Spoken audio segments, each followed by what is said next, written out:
Oh, is it going? Yeah, for goddamn time. Welcome to Movie Cruise. I'm John Sweet. And I'm Marty Colts. On this episode, we're going to talk about why you should always set the parking brake on your dad's Porsche. And how to run a brothel at your parents' house. All right, this is going to be a weird one. Let's just start. All right, we are. We just Oh, we did? just started. Okay. All right. So this week we watched Risky Business. We did. Yep. Gotta say, it was better than Losing It. Far better. Yes, it was much better than Losing. We can agree on that. We can. Straight off the bat. Yep. Okay, good. Definitely. So I actually kind of liked it. yeah, I liked it too. I have some questions and I have some notes, but we'll get to that. Yep. So what was the movie about? Ask me that. You ask me that. John, what was the movie about? Let me give you a quick synopsis, Marty. All right, let's take about 30 seconds. Okay, time me. Go. Okay. So Joel, he's Tom Cruise's character, the main character. He's just this average high school kid. He's worried about getting into college. He's worried about a lot of things. Then his parents go out of town. And then his awesome friend convinces him to call a hooker. He then falls in love with the hooker, which I think is a pretty bad move in general, because then the hooker steals his mom's crystal egg, which was this decorative piece on the mantle. He goes to get it back from her. She ends up coming with them. The pimp chases them through the streets. They have a car chase. She moves in with him. Tom Cruise, not the pimp. His dad's Porsche rolls into a lake. So the hooker and Tom Cruise start a brothel in his house to get the money to pay for it. And then everything just kind of works out after that. All right. How long was that? I have to admit, I did not time you. All right. So next time. Yeah, next time Okay. we'll definitely start a timer. I didn't do that. So the issue with talking about this movie is that the problem is that it's actually a good movie. Well, yeah, that is true. We had a lot to talk about with Losing It. I mean, I've got things to say, but yeah, it was actually pretty good. Yeah. So I guess let's just kind of start with the characters, right? So okay, I don't remember any of the secondary characters' names. well, Do you have it written down? I do. Okay. So you mentioned Joel. Yeah. Joel Goodson, that's Tom Cruise's character. Good son. Good son. Yeah. Right. That comes Lana. Is that the hooker? It is. Yep. Is that an okay term? Is that offensive to hookers? We'll get a poll out. We'll have to ask. I'm not sure. Okay. All right. Glenn is one of Tom's friends. Yeah, I remember Glenn. He's kind of like a very side character. He shows up a couple times, but is like... He's the guy who brings the girl over to Tom Cruise's house, and then they have sex in the... upstairs. Yeah. While they're working on their project. And he lets them do it in his bed. He does. He actually tells them to use his room. As opposed to his parents' room. Or any other room in the house. So, okay, first thing. I would have told them to do it somewhere other than my bed. I mean, I would have told them to leave, but... Yeah, that's also a good point. Yeah. So then there's Miles, who is really he's kind of the instigator of this whole thing. Yes, he really, I am a big fan of Miles. He gets Tom sort of out of his shell, if you will. He does. What's his catchphrase? What the fuck? What the fuck? Is right? Is Miles' catchphrase. And then there's Barry. The Jew. Right. Yeah. He's the guy that comes up with the awesome iPod. The answering machine. Yeah. Yeah, he comes up with that machine that a light goes on when you have a message. It reminds you that you had a message. And then you can also have a second message. There's a modes. light for the first message, and then it talks to you when you have it. It doesn't matter. And it's made out of wood. It's a really minor detail that I think we could just gloss over. The point of him, though, is that he's like he's the enterprising one. That Tom is working with. Sorry, Joel. Call him Joel. Oh, okay. He's working with on the future Enterprisers. It's Enterprisers. Yeah. Okay. They're on a project team together. Yeah. To create a product and sell it, and Tom Cruise is the marketer. Tom Cruise is the marketer. Yeah. Barry's the guy. He's the ideas man. Yeah. Who has to come up with this product, and he comes up with a terrible product. It's pretty bad. That's all I have to say about that. So throughout the movie, there's a lot of dream sequences. Yeah. That are sort of... There are at least 3. Yeah. And you at one point asked me if I thought the entire movie was a dream. Well, at the point when we get involved with the hooker, yeah, Lana, mm-hmm. That's when I'm like not totally convinced that the rest of it is real. Okay. So I mean, there are some things that sort of lead you to believe that it's not real. The way they film it, the way that it looks is kind of different than the rest of the movie. Yeah. But it turns out that it seems to be that the whole narrative is real. Like everything that happened actually happened. Whether or not it happened in the way that it's shown, because it seems like Tom's dreams are sort of like altered. Okay, so this is something, and I told you before, I haven't figured out this movie yet. I'm hoping that'll just kind of happen in the course of recording this. So he has about 4-ish dreams throughout the movie. And the one that you're talking about is when the hooker Lana comes over. Again, I feel weird saying hooker. It's like a hard R at the end. That's your problem. The hard R is the issue here. Yeah. Okay, all right, that's fair enough. The call girl. No, I'm just gonna say hooker. Okay. Lana comes over. She looks gorgeous. She's hot, and then he goes up to her. They start making out, and it looks like professional. It looks like he knows what he's doing, but he does not. Yes, he's all of a sudden incredibly confident about approaching a woman. And then while they're hooking up, the doors behind them blow open. The curtains just blow in the wind, and all the leaves come into the room, and it's just like incredibly romantic and like picturesque and perfect. Uncharacteristic of him normally. Yeah, because he's super awkward. Right. Yeah. And in the very beginning, he's like recounting a dream that he had.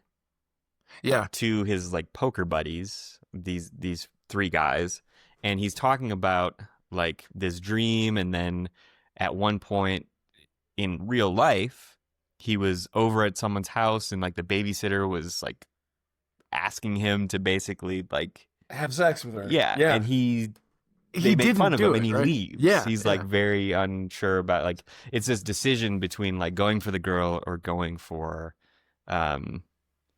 like his education and his future. Yeah, for some reason he thinks that he's going to be punished for having sex, and that punishment will be the loss of his future, like his potential, his opportunities. Right. He's so you put this really well earlier. What did you say? You were saying like he's really worried about making the wrong decision here. I do not know what I said earlier. No, you're just saying like throughout the movie, he's constantly just preoccupied with losing his future, losing his opportunities, making the wrong decision.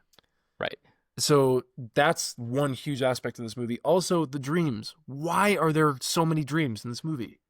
Well, I'm not sure we've been convinced that there are dreams. Like there's definitely the first one, the intro is a dream sequence. So he's recounting. He basically says the dream is the same every time. That's like the intro to the movie, and then he goes through this whole sequence where he walks into the house and the girl's in the shower, and then he chooses the girl. The girl asks him to come into the shower and like help wash her. Yep. He chooses the girl. Like the option is leave or choose the girl. Yeah. He does, and finds out he walks in. Now he's in a room taking a test, and he's failed. He's 2 hours late. Right. Yeah. So which is like that's an anxiety dream that everyone's had.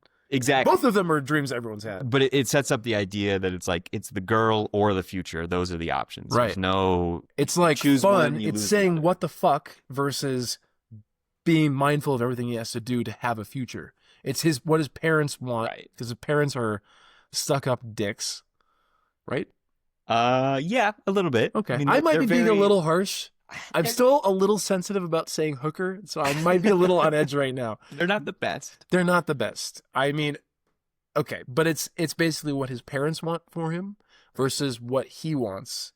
And unfortunately, what he wants right now is to put his dick in something.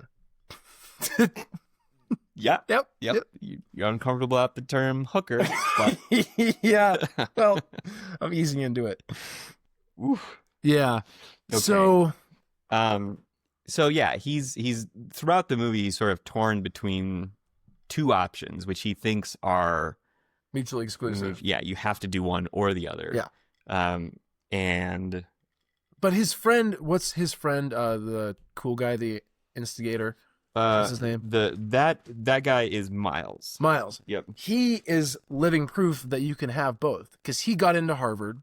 Like, he's got a bright future ahead of him, but he also says what the fuck all the time. He just does what he wants. Right. I get the sense that Miles, his character, is that guy in school who, like, he didn't try at all and succeeded every time. Yeah. He was the best in class, but you never saw him putting effort in. He was always, like, basically the stoner that did super well at everything, and just, it seems like everything is handed to him. Yeah. So I knew people like that in college, just like smoked weed all the time and got A's and perfect scores on everything. Yeah. Yeah. That's Miles. Yeah. And so Tom is the guy who tries really freaking hard and worries about and everything. then doesn't do that well. Yeah. He's like, what was his GPA in high school? 3.14. And he had like less than a 1200 on the SAT when it was out of 1600. Right. So, not to make anyone feel shitty who didn't do well on the SAT. It's not that important, but yeah, he's like average. He's very average. Yeah. And he works incredibly hard. Yeah. And Miles doesn't seem to work very hard at all and is way above average. And so I think he sees Miles as something that he kind of wishes he could have, that attitude of giving no fucks. Mm-hmm. But at the same time, he sees that Miles kind of has a different personality, a different kind of intellect, so he can't really be like Miles. Right. So he kind of gives up on himself. He says, I can't say what the fuck like he does. But then he does. Yeah, then he does. He definitely does. So Miles, the whole story starts when Joel's parents go out of town. Yeah, I want to talk about his parents. Do you want to take it from there? Oh, yes, I would love to. Go. So, okay, one scene I thought was really interesting was when it was the POV shot from Tom Cruise's perspective of his parents like getting ready to leave for this vacation. Mm-hmm. By the way, they're visiting Aunt Tutti Frutti. Yep. And it's just like his mom nagging at him, like telling him like to lock up if you go out and not have too many friends over, and here's $50 for food while we're gone. They actually give him how much money? They go through the list. It's like $125. Yeah. Did they give him for, I think they're gone for like a week. They're gone for a long time. Yeah. Yeah. But what really sets up the parents is the conversation about the stereo. Yeah, that's kind of the first, like, that's when you meet the parents. Right? Yeah. So, so the dad says to Tom Cruise, hey, come over here for a second. And then he's standing by the stereo and he says, what's his name? Tom Cruise's name? Joel. Yeah. Joel, did you touch the stereo? Oh, you didn't? Oh, because I don't think I left it like this. There's a preponderance of bass, which I think was like the funniest line in the whole movie and probably wasn't even intended to be. No, it was intended to make preponderance of right. bass. It was intended to make Joel's dad look stuck up. Yeah. About he's a dick. His equalizer. Yeah. It was very specific. Very specific. Like what kind of music do you think he's listening to? Well, I mean, they have.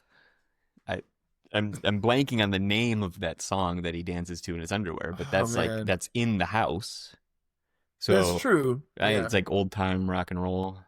Yeah, I feel like it's like Johnny Be Good. Yeah, but let's not display our ignorance. Yeah. Let's work on that. Yeah, but I don't know what kind of music they're listening to, but he's very specific. I think it's a lot of jazz. Yeah, he seems like a jazz guy. It could be. Yeah, he seems like he always wanted to be into jazz, and then turned 40 and said, "I'm going to buy some jazz records, get some stereos," and then just sits and listens to it, doesn't get it, but tries to. Tells his friends, "Oh yeah, I'm into jazz now."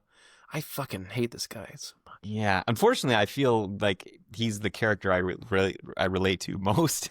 The dad? Yeah, I mean, I would be the kind of guy that has the equalizer that's set in a very specific way that I don't want people to mess with. Oh man, I don't know if I like you that much, dude. That's wow. I thought you would relate with like Miles. or anyone? No. I guess you're not. Huh. No. I guess you are the dad. I'm not above Who do you think I am? I would put you. I would put you more on the Miles side. Thanks, because he's actually my favorite character in the entire movie. It's because you relate to him. I do relate to him. See, there you go. I relate very much. And it's not that I like relating to the dad. It's just that's you can't help just it. my character. I get it. I mean, I'm afraid to touch your equalizer too. I'm not even sure that you have one, but I'm afraid to touch it. If you find it, don't touch it. Yeah. There's gonna be a preponderance of bays. Oh yeah, and I'll know it's you. Shit. Yeah. Is that all we have to say about the parents? Because man, we can move on. Annoying. I mean, so the shot that you're talking about, that we kind of come back to that. POV, is that just porn? Do they use the term POV in anything? It's point else? of view. I know. Okay, all right, we can move on. So it's a really good shot. Yeah, because it makes you feel like they're talking to you specifically and talking down to you, because I think it's shot at a low angle, so you feel like they're overbearing and like on top of you. You're totally right. Yeah, they're trying to make you feel the way he feels, probably the way everyone's felt at some point when their parents were talking down to them. Right. Yeah. Yep.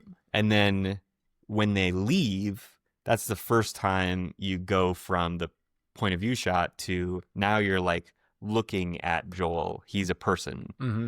And so you get the sense that things are going to happen. He drops them off at the airport. Right. And it's POV the whole way there. Like, it's POV of them, like, talking to him in the car, at home, blah, blah, blah.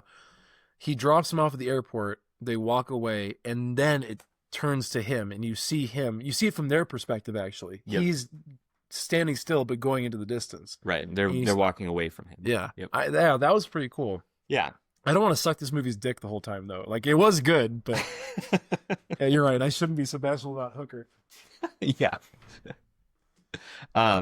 So then, really, the main character, you got Barry, who's like the opposite of Miles. Yeah. You're right. He works hard and generally is doing pretty well. Yeah. Yeah. I mean, he's like he's kind of a grounding sort of guy. Not like. Yeah. He's still like only in it for money. Like they talk about they're sitting around at the diner talking about their futures and how like they think Miles is going to go to Harvard and whatever. He's going to be super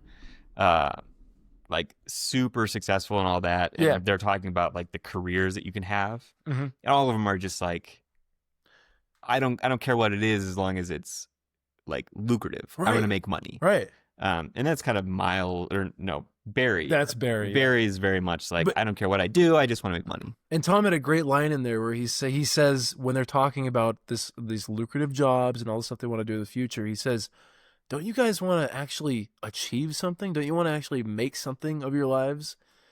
And they're all just like, no, I just kind of want to make money. Yeah, they kind of laugh at him. And I think Tom, at that point, it's like almost a joking line for him. Because I never saw his character as someone who really wanted to achieve stuff. He always kind of seemed like he was just drifting through life. Well, people are telling him what to do.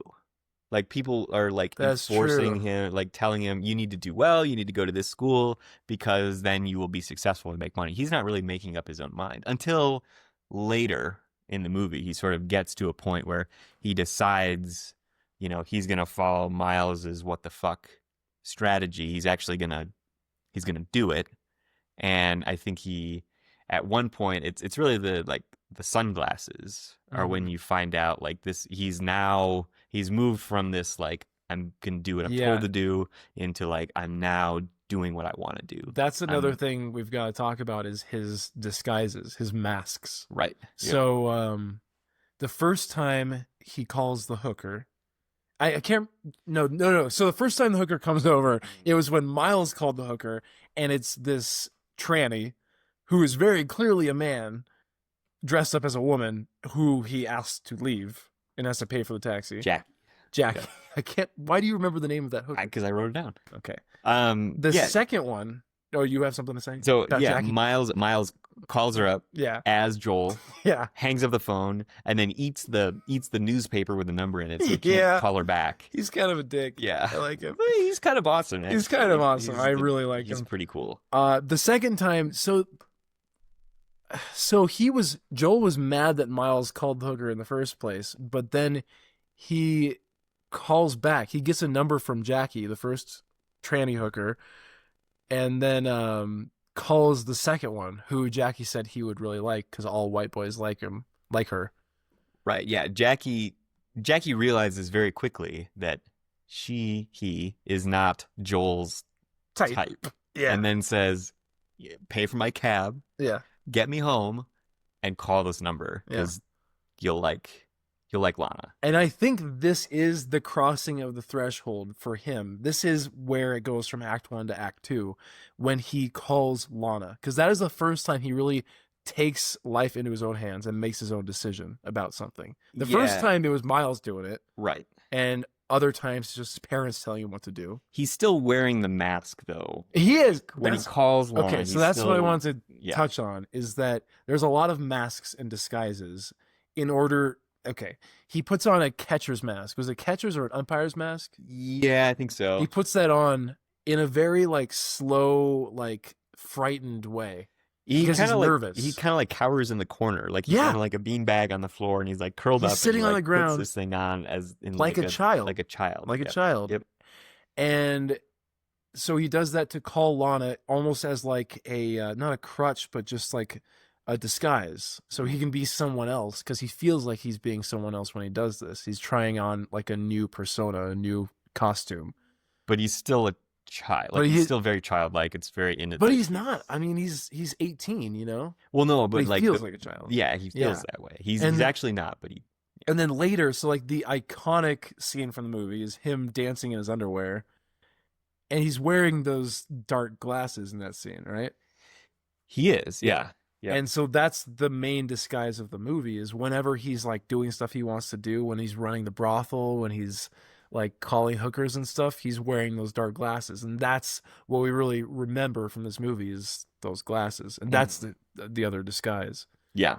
So I think that's another, and you also hit on something frequently in this movie, which is that whenever he's doing something that's not really him, something that's kind of pushing the boundaries of what he knows he's supposed to do, there's a shot of some kind of childish thing. There's a shot of him as a little boy. There's a shot of there's Tinker Toys. They show Tinker Toys or photos, childhood photos on the mantle. They kind of pan across. Even when he's hooking up with Lana on the stairs, it's them in the background, and they pan over to the mantle, which has pictures of him as a child. Yeah. So I don't know, and I'm not sure what the message is supposed to be there. Is the message supposed to be that he's still a child, but he's doing all this stuff to try to grow up? Is the message that is it to juxtapose the childish behavior and the adult behavior to show that the difference between the two? I don't know. Can't sort it out. Okay, let's talk about the dreams. Okay. At least 4 dreams. The first one, he walks into a house where he doesn't belong. There's a girl taking a shower who also doesn't belong there. He goes into the shower to join her, and then ends up in a classroom where he's late for a test, and his life is over. The second dream, he is hooking up with the babysitter, and there's some Tinker Toys on the table. Again, that kind of childish theme. And then all of a sudden there's sirens outside and lights, and the cops are there.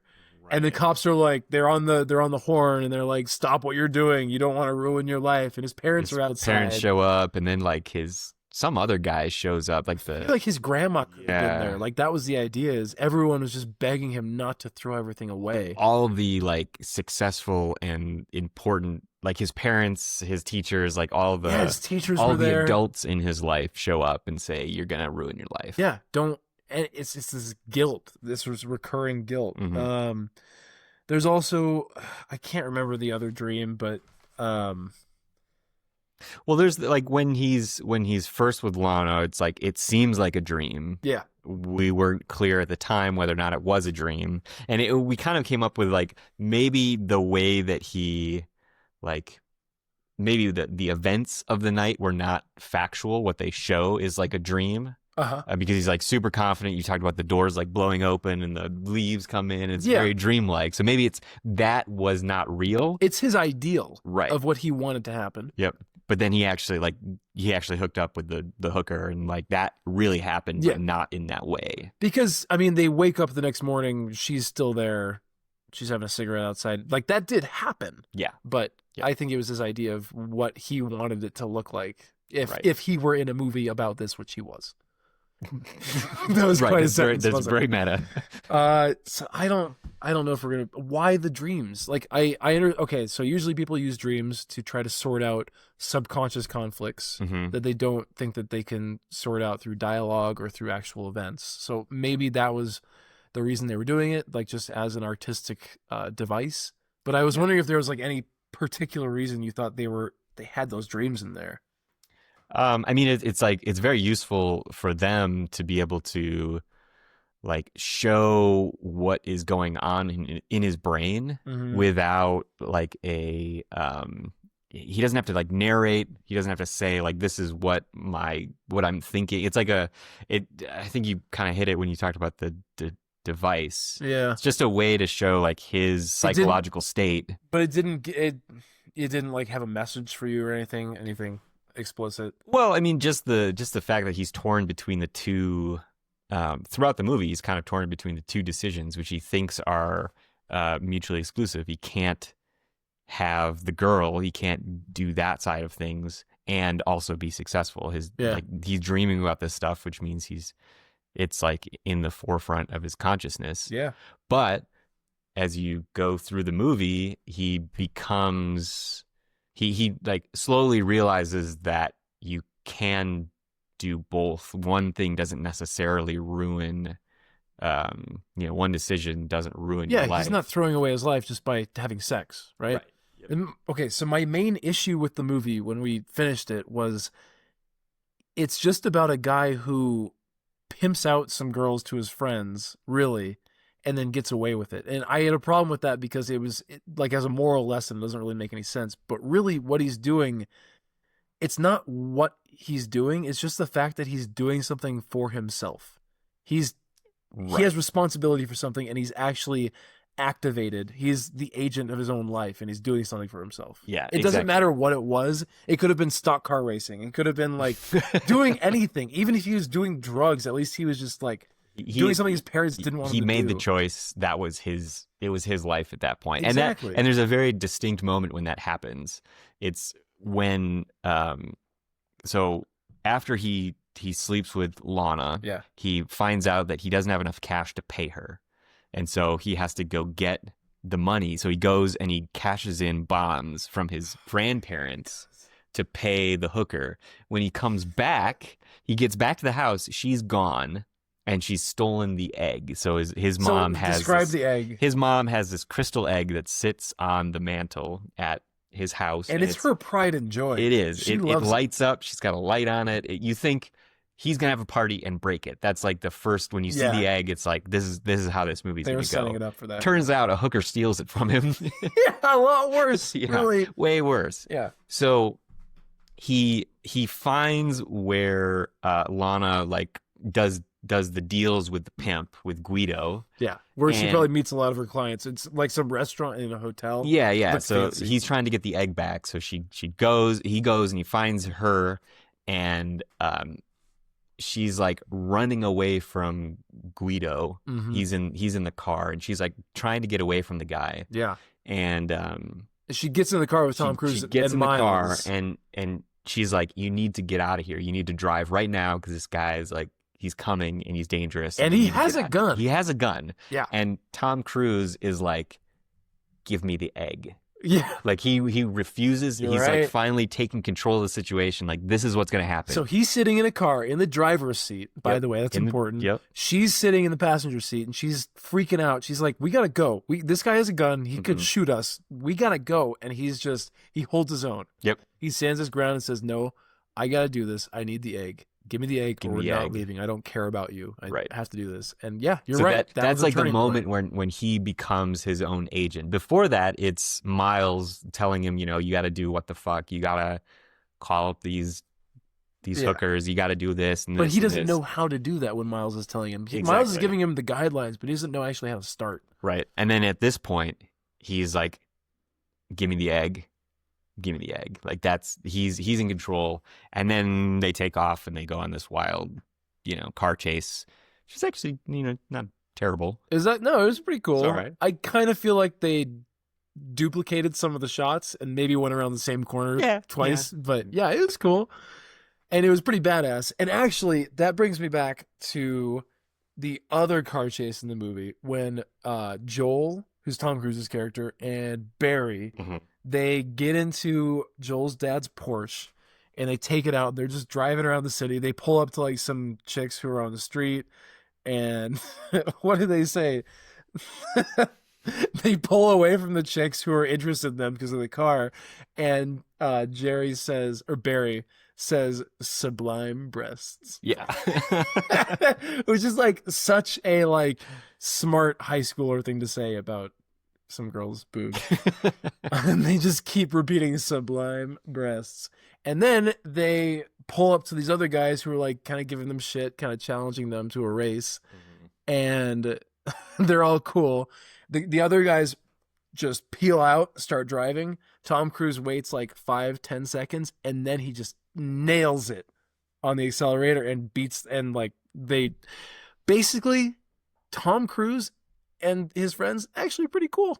Cooler than I was in high school. Yes, definitely. Cooler than you? Yeah. Cooler than me? Oh, without a doubt. Without a doubt. Yeah. Yeah. Yeah. So what ends up going on here? What's going on? Tom Cruise ends up falling in love with the hooker, which is, I think, a bad move.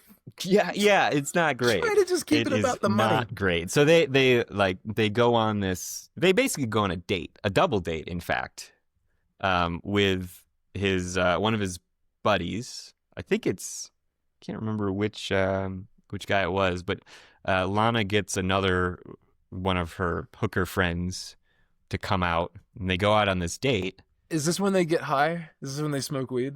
Yeah.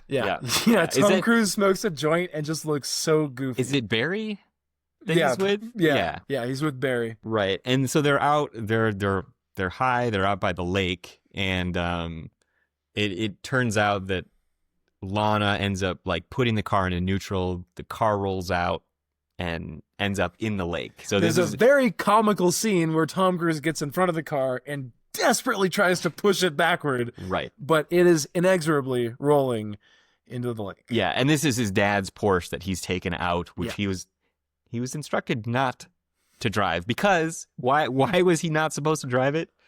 Probably so it didn't go in the lake? No, because he was not insured for that car. Oh my God. It would be fine if you drove it, but you're not insured, so you can't take it out. Oh God. Yeah. But he does. He takes it out. They go on this date. It ends up in the lake. So really, his dad was right. Yeah. It was not a good idea, Joel. Okay. So now Joel is in for he needs a bunch of money to fix the Porsche. All right. So this is like a pain point for you. The Porsche is in the lake. It's flooded. It's completely submerged in the lake. It's probably like every fabric, it's all saturated. It's totally full of water. Yep. They pull it out. Yep. They bring it to his shop. Yep. How long does it take to fix it? Well, I mean, we should go over. How long does it take to fix it? So they get it fixed in about a day. About a day. Now, I'm picturing a bunch of guys with blow dryers just going over it. How do they even do that? I mean, it's like they're replacing almost everything. Okay. So not very realistic. No. I mean, like a lot of things would be completely ruined. Now, you were about to rudely interrupt me. Go ahead. What were you going to say? Well, what I wanted to talk about was first? really kind of what the reason they decide to put the Porsche in the lake, the filmmakers, why they put the Porsche in the lake. Okay. So he needs a bunch of money now, right? Oh yeah. So how does he get it's like $40-some thousand that he needs or something ridiculous. So how does Joel make that much money in one night? Now, and I do think that the people writing this were like, we want this high school kid to be a pimp and run a brothel, and we want Tom Cruise specifically to do this. That's the beginning. We want to write a movie about a high school pimp running a brothel, and then they work backwards. They worked backwards, exactly. Then they got to, and that's a pretty obvious. I mean, I think this is actually a pretty good movie. I gotta admit, I like the writing. I like all of it. Yeah. But yeah, you're right. So basically, they flooded the Porsche so that he would have to open a brothel. Whorehouse. It's a bit of a leap, I think, but that's what he does. But the whole point of the movie is what the fuck. So hey, what the fuck? Why not? Yeah. And he's dating a prostitute who knows a lot about brotheling. And it turns out she's a pretty good accountant and has a lot of friends who can help. Now that's one thing I guess I don't really like is that I don't think just being a prostitute makes you good at the business of prostituting. No, but see, now you kind of team up with Joel, who is in the future Enterprisers, the little Enterprisers. But he's a shitty Enterprise. She calls him the little Enterprise. Little Enterprisers. Like the little tots. Yeah, he's not great at it. He's bad at it. But he doesn't even understand the basics of it. He's just the marketer. And he does a great job at marketing his brothel. He does, actually. You're right. I mean, he's actually good at that. One of the best scenes or montages from the movie was when he's wearing the glasses at night, like a badass. Sunglasses. Sarcastic a little bit, kind of not really badass, but he's walking around, just walking up to guys saying, oh, there's a scene in the diner where he's sitting across from this kind of guy who seems like he probably doesn't get a lot of ladies. It's kind of, and he's like, okay, so you went on this date with her. So you took her out to a movie. That was what, like $20? And the guy's like, yeah. And he says, okay, you took her to dinner. I assume you got to include tip. It's probably about $30. And then he says, so then what happened with the lady? And then the guy says, well, she had sex with my friend, someone else. So it didn't work out. Yeah. And it's actually a really good argument. He's basically trying to say, like, you spent all this money. Why not spend a little bit less and get the girl? Yeah. So he's doing a great job at marketing. I got to admit, he's figuring it out. He kills it. And he's got a house full of guys coming over, like, full. Demand is high. They don't have enough beds. They don't have enough beds. They bring out cots. Oh my God.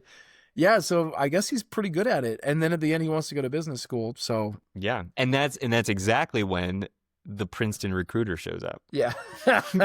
So first off, okay, so the whole plan is to make all this money in a night. So bring a bunch of hookers to his house, bring a bunch of guys over, and then they take turns. It's the details of what's happening there is you really just don't want to think about it because they're like out in the yard and there's someone coming. They're throwing footballs around. You're in line. It's like they took a number at a deli. Right. You're at a restaurant and your table is ready. So basically, like this girl's just on. Yeah. The details of that are just kind of it's horrifying. It's gruesome. And let's not even go into that then. Anyway, so they're having this one night only house brothel going on. And that's when the Princeton recruiter decides to come over for an interview. Yeah, he comes to the house. I think it must have been, it was dark. It must have been like 8 p.m. Right. And I gotta think this guy is like friends of his dad's.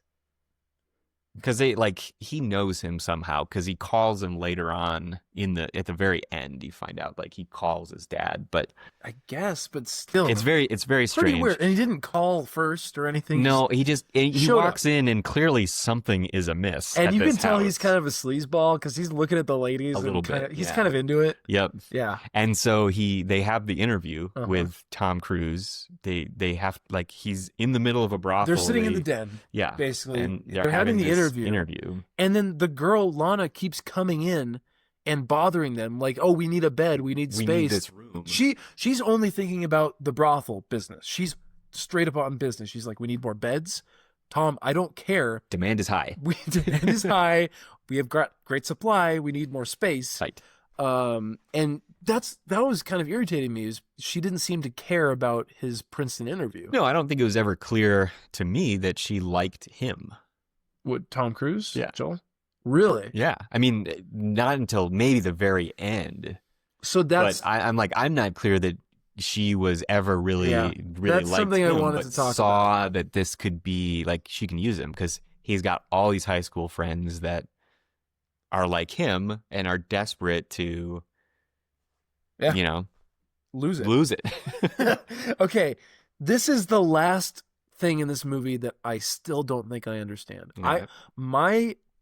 My guess is that they had two endings written out. They had one ending where the girl steals the egg and then keeps running tricks on him, like keeps taking stuff from him and using him, and then leaves him, and then he learns his lesson that way. And then they have the other ending they actually used in the movie, which is that they live happily ever after. Yeah. Which I think is weird. Yeah, I mean, I don't that ending is strange because he's going to Princeton. Right. And she's a hooker. I mean, he's going to meet more girls. Yeah. But the only reason he actually gets into Princeton is because of the brothel. Yeah. Yeah. Cuz the recruiter, the Princeton interviewer guy is not impressed at all with his credentials. Right. He's reading out his GPA, his SAT scores. And he actually says, not that impressive, huh? Not that impressive, yeah. Yeah. And that's when Tom Cruise, I think he actually tells the recruiter, sometimes you just have to say, what the fuck? Yeah, that's what he says. And then says, I guess I'm going to the University of Illinois. Yeah. My alma mater, yep. I'm very proud of that moment. Yeah, you should be. Yep. You should be. Yep. Yeah, so I guess, I mean, this movie makes more and more sense. Really? It does.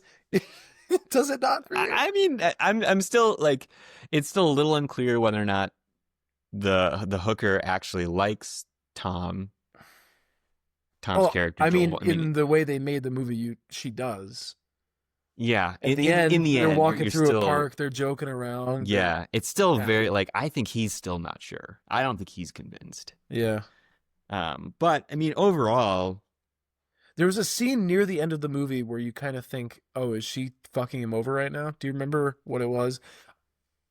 Yeah, I mean, that's kind of the theme throughout, really. Like, they show when he leaves to go, like, he has to go to school the next day. Yeah. They're, like, kind of...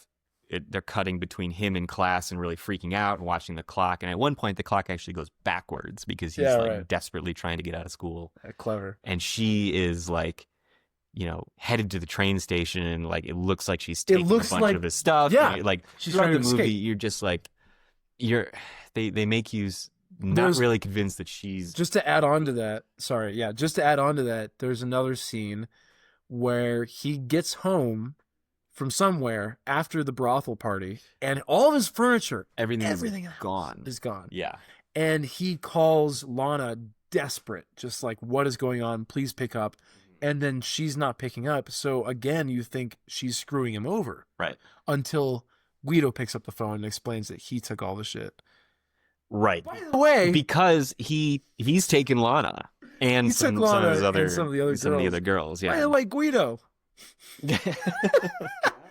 Do you recognize him from somewhere? Yeah, he seemed awfully familiar. Yeah, he was what was his name? God, he was in The Matrix. He was the fucking Judas of The Matrix. Yeah. He Joe Pantoliano, I think. He was the Italian guy. He was very sleazy. So, what do we got now? I mean, that's kind of the movie. Overall, I enjoyed it.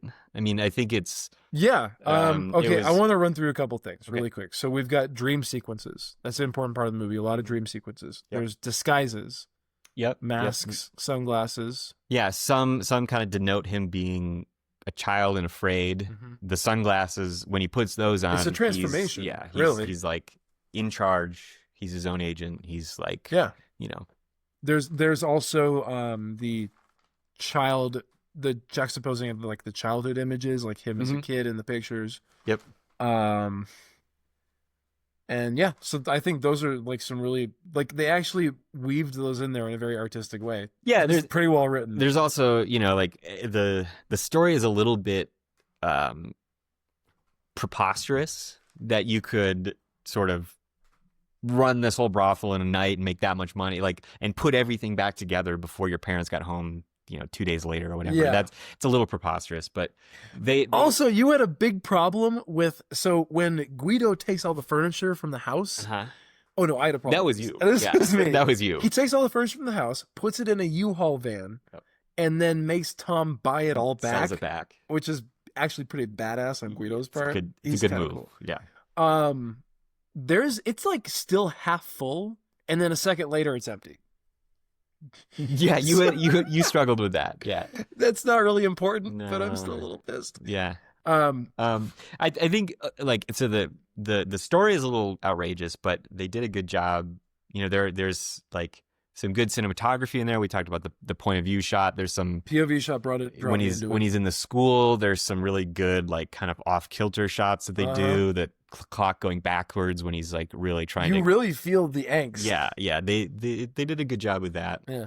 And like I said, like, I mean, the brothel thing, like you're saying, it's outrageous. I understand that, but it's outrageous because he's finding anything he can do to just grab control of his life. Yeah. And he, in the end, he does. I think. Yeah.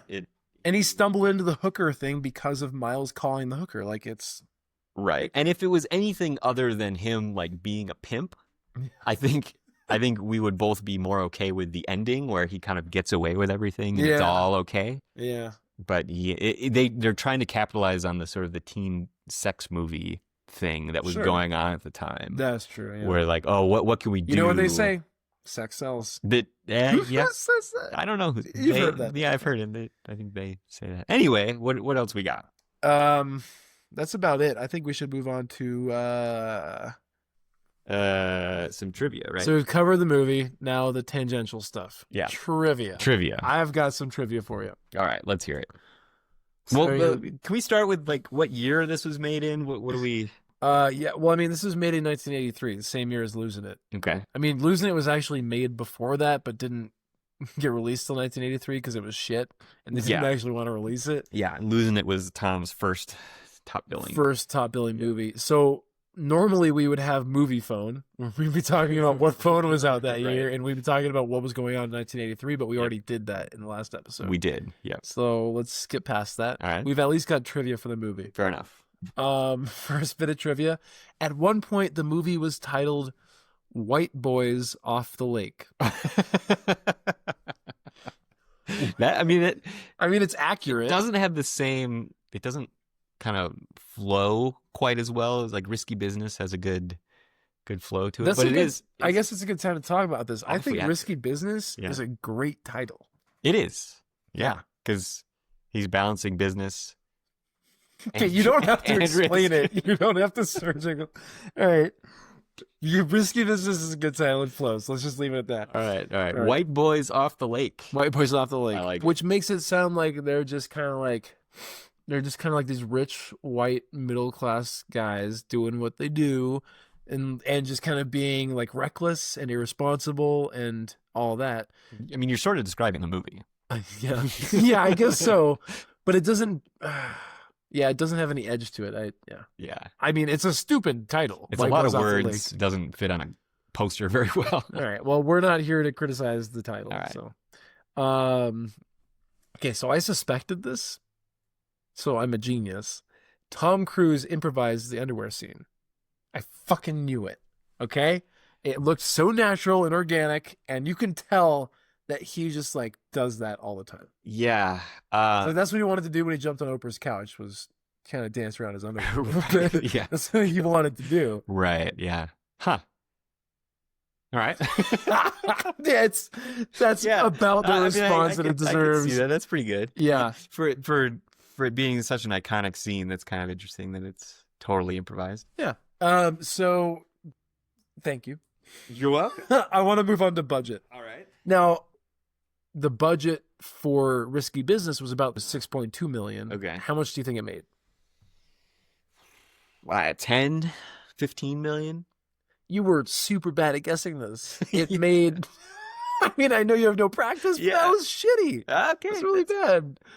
How You much did it should make? feel bad. You're bad, and you should feel bad. I do, as someone who is making a podcast reviewing movies, where one of the should be better. Yeah, at guessing how much you should made. be. Go on. Maybe you'll get better. I hope so.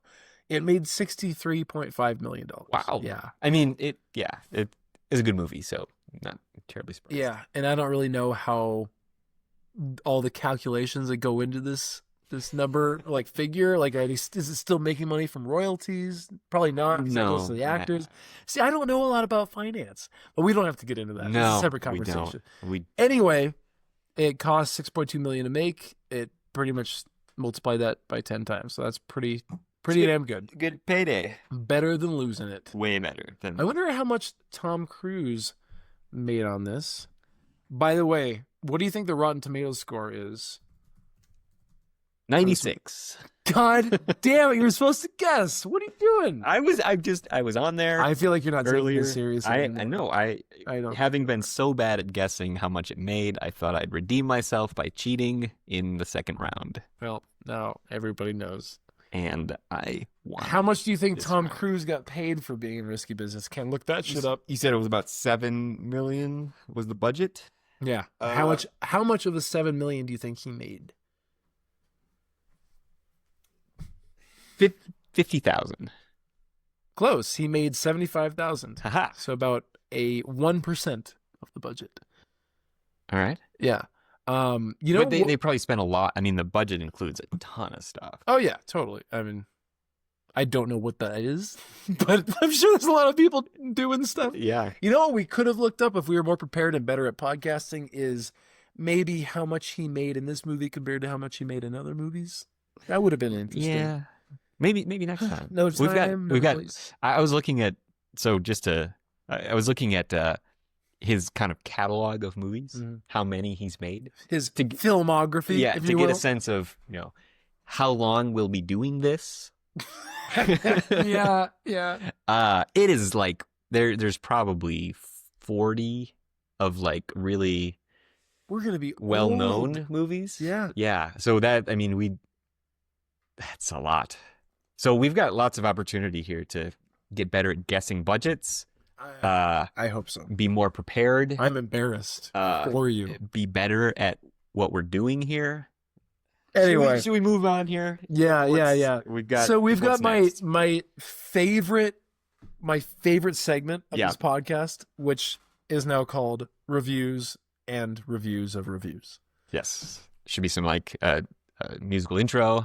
I don't know. Going I think just me saying reviews and reviews of reviews. Okay. Do you want to go first? I can go first. Sure. Yeah, we're so polite. So I've got two. Okay. One is a little bit long. It's kind of a gem, and we're gonna put it at the end. So, so any listeners who want to hear that one, I think you should stick around because it is a gem. It's worth it. I gotta say, it's worth it. The other one that I've got is much shorter. It's from a guy named Vons, and he's from Denmark. He gives it. This is IMDb.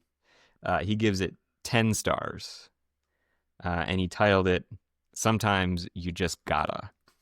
That's the title. But then it kind of continues into the review. So, use it and learn by it in your teens. Re-see it and remember it in your 20s. Re-see it and smile in your 30s. Understand it and laugh in your 40s. Why? Because that's life. Some people put so much effort into these reviews. I mean, that's like it's well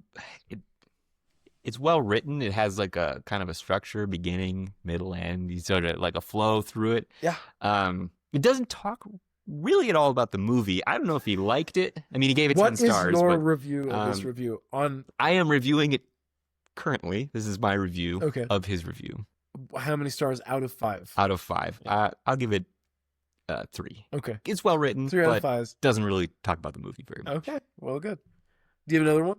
Well, I have the very long. Okay, we'll save that for the end. What do you review that one? That I'm giving 5 stars, definitely. Yeah. I think it earned it. That's a 5. Okay, I've got a couple of reviews for you. Mm-hmm. I'm a big fan of reviews, of people putting their heart out Mm-hmm. and using their brains as best they can to review a movie. Yeah. The first one I read was a 1-star review on Amazon, so 1 star out of 5. Titled "This was scary and sad." Was not impressed. What part of this could have been scary? No, maybe the chase scene. Yeah, I mean, what part of this was scary? Teenagers running a brothel. I imagine this reviewer was just like biting his or her nails. Could be a she. Just like, oh my God, is he gonna get away with it? Very disturbing that a teenage boy can get so deeply entangled in issues way over his head and highly inappropriate for a kid his age. This was scary and sad. Was not impressed. I'm sorry I watched it. My Tom Cruise is a Top Gun pilot.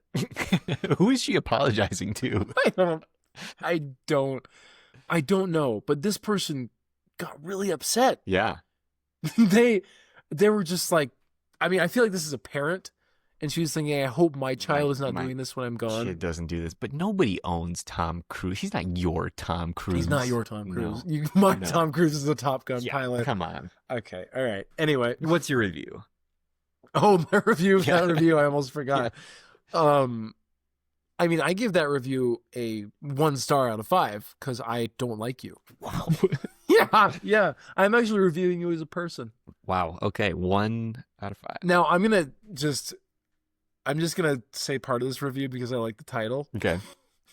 Are you ready? Yeah, I'm ready. Okay, it's a 1-star review. Uh-huh. The title? Yeah. Stinky Business. You know why? They didn't like it. I'm going to tell you why. So the review goes, why does Tom Cruise always have that stupid look on his face? Probably because he crapped his pants because he cannot act. How did he make this? And it just goes on like that, kind of complaining about him. Now... okay, I'm nitpicking, but the logic here is he crapped his pants because he can't act. Mm-hmm. So that doesn't make any sense. And so that part makes me want to give this review like a 2. Okay. But the title is Stinky Business. Stinky Business is pretty good. I mean, really as like funny. an alternative title to the movie. It could so work, yeah. I give this a 4 out of 5. All right, yeah. I think that's deserved. Marty? Yeah. I've got more reviews. I can tell. Okay. All right. what do you got? This one is a 3-star review. Mm-hmm. And the title is I am pretty upset. Okay. Keep in mind, it's a 3-star review. Could have been a 1. It's a 3. And the review is just this. I received this with a hole in the back and dents all over the front. I am pretty upset. ... I'm a little curious. And they gave it 3 stars. I'm a little curious. Is it a DVD? Yes. And does the hole go all the way through? Because that's supposed to be there. Oh shit, that's a good point. Are they talking about the disc itself? I don't know. I don't think that's what's going on. My real question here is why they give it 3 stars if they're so upset. How upset could you be? Maybe they're thinking the movie's like a 5-star, but the physical DVD is a 1 star, so they averaged it out. They could have done some complicated math. Seems like more thought than you need to put into it. Yeah. What's your review of that review? I'm giving that review like a 1. A 1. A 1. Cool. I'm thinking 1 out of 5. Yeah. 1 star out of 5 because I don't agree with your. I don't agree. I don't like this. I don't think that you should be that upset. And if you are that upset, have some balls and give it a 1 star. Wow. Yeah. I'm calling you out, Amazon customer. That's your name. I have some balls. Yeah. Girl. All right. Commented on February 17th, 2016. When you received it. You had a hole in the back and some dents on it when you got that dents review. all over the front. I don't know. All right, I'm going to read one more. Okay. I know, we're all getting tired of these reviews, and the reviews are reviews. Fucking love that segment name. But here's my last one. All right. It's a 4-star review. Mm-hmm. The title is Merry Christmas, Laura. I love this review. The titles are the best. They really are. Yeah. People really put some effort into the titles. Okay, so the review goes, I got this from my girlfriend, Laura, and another edition from my friend Tracy. They had both, separately, asked for it. The two editions differ only in what extras they have. I've encouraged them to trade back and forth so they can both enjoy all extras from both. And I think that's wonderful. I think he's trying to make sure that they're both privy to the same extra material. So get the movie. Here's my question. Yeah, what's your question? The title of the review was Merry Christmas, Laura. But in the review, he talks about two different people. Laura and Tracy. Why did Laura get top billing on the review? Well, that's his girlfriend. Who's Tracy? His friend. Man, here's the thing. If you're dating Laura, how does Laura feel about Tracy? Why are you buying gifts for Tracy? Why are you getting gifts? Oh, that's exactly what I'm saying. This was in January 2016. I'm thinking he was having an affair. This was in January of 2016. Yeah. I'm thinking he was having an affair. I wonder if they're still together. Good. So, yeah, but maybe we'll find that out. We'll find that out. So this is going to be a new part of the segment, which I think we could have a whole podcast just of Amazon reviews, and I would be a very happy camper. So my comment to them was, thank you so much for your helpful review, which is true. Out of curiosity, have they exchanged the DVDs and enjoyed all extra features in full? So you responded to their review on Amazon. I'm concerned that they didn't get the full. They haven't gone through, because they were encouraged to swap back and forth. Yeah. I'm also going to make another comment right now.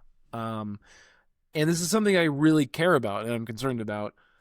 By the way, how are things going with Laura? Yeah. Yeah. So if we hear back, we'll let you know. We'll have like a mini-sode. A mini-sode next episode. The next episode. On the next episode, yeah.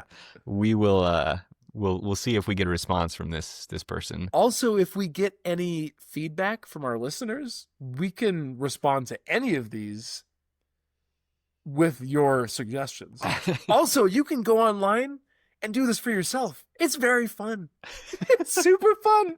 We'll just troll people together. Yeah. We'll make a community out of this. It'll be the best of the internet. So that's all I have for reviews. So Marty. Yeah. What's next episode? What's the next episode? So again, with 1983, we're gonna run out of material on 1983 very quickly. Okay. Tom Cruise was in All the Right Moves, which I haven't heard of. Oh, that's a movie. That's the name of the movie. I haven't heard of that. Can I just go and see what the Rotten Tomatoes rating for this is really quick? Yeah. It was if you look at the category on IMDb, it's drama, romance, sport.